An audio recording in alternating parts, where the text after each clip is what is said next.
5 কোটি রুপিতে মিরাজকে দলে নিতে প্রস্তুত আইপিএলের 3 ফ্র্যাঞ্চাইজি। দলের নাম প্রকাশ করল ভারতীয় মিডিয়া। মেহেদী হাসান মিরাজের আইপিএলে খেলার দরজা খুলে যেতে পারে। বেশ কয়েকটি ফ্র্যাঞ্চাইজি সম্ভবত 2025 সালে নিলামে তাকে স্বাক্ষর করতে আগ্রহী দেখাবে। পরিস্থিতি এবং পূর্ববর্তী খসড়া সময়সূচি অনুসারে মিরাজকে 3টি ফ্র্যাঞ্চাইজি দলে নিতে পারে, এমন তথ্য প্রকাশ করেছে আনন্দবাজার পত্রিকা। প্রতিবেদনে মিরাজের ব্যাটিং এবং বোলিং কার্যকারিতা নিয়ে একটি প্রতিবেদন প্রকাশ করা হয়েছে। প্রতিবেদনে বলা হয়েছে, গত কয়েক বছরে আন্তর্জাতিক ক্রিকেটে বেশ ধারাবাহিক মেহেদী হাসান মিরাজ। ব্যাট হাতে লোয়ার মিডল অর্ডারে দারুণ কিছু করার সম্ভাবনা রয়েছে তার। অন্যদিকে বল হাতেও দারুণ কার্যকারী তিনি। এছাড়া সহজে টার্ন করা উইকেটে প্রতিপক্ষকে দুমড়ে মুচড়ে দেওয়ার ক্ষমতা রয়েছে মেহেদী হাসান মিরাজের।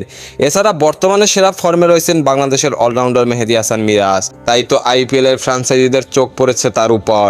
ঠিক এমনটাই জানিয়েছে ভারতের জনপ্রিয় পোর্টাল মাইখেল। সেখানে লিখেছেন, বাংলাদেশের বর্তমান সেরা অলরাউন্ডার মেহেদী হাসান মিরাজকে দলে নিতে প্রস্তুত Chennai Super Kings, Kolkata Knight Riders ও সানরাইজ হায়দ্রাবাদ।